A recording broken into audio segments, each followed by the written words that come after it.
Okay. Anyway, I learned about Og Mandino when I started writing. He wrote a book in 1968 called The Greatest Salesman in the World. And it's not about sales, but it'll change your life. And that's kind of the way he wrote. But the funny thing is, a few years later, he wrote this book, which is called A Better Way to Live. Now, the interesting thing in here is the first part of the book, he talks about where he came from to get to this point. And so you know, he didn't start out as this great writer. He wasn't even a nice guy. In fact, in the early 60s in Cleveland, he was destitute, literally on the streets.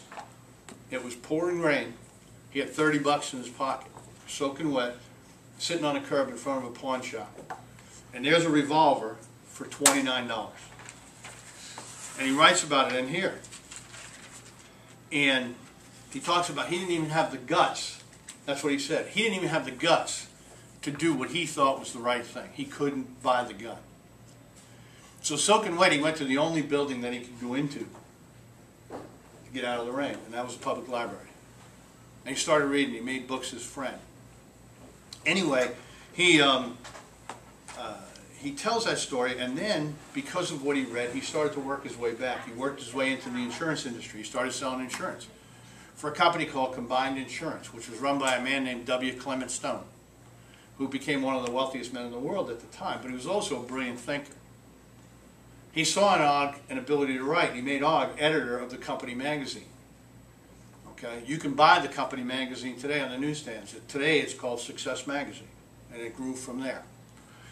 But in here, after he tells his story, he has 17 rules to live by. And they're all pretty incredible. I want you to do this. I'm going to give this, I want you to read, this is rule number 10. Read it out loud so everybody can hear it, just in that box. Yeah. Beginning today, treat everyone you meet, friend or foe, loved one or stranger, as if they were going to be dead at midnight. Extend to each person, no matter how trivial the contact, all the care and kindness and understanding love that you can muster, and do it with no thought of any reward. Your life will never be the same again. This is the philosophy that we train by. If you adapt this philosophy to the car business, it's different than anybody. The next customer that walks in the door, treat them as if they're going to be dead at midnight.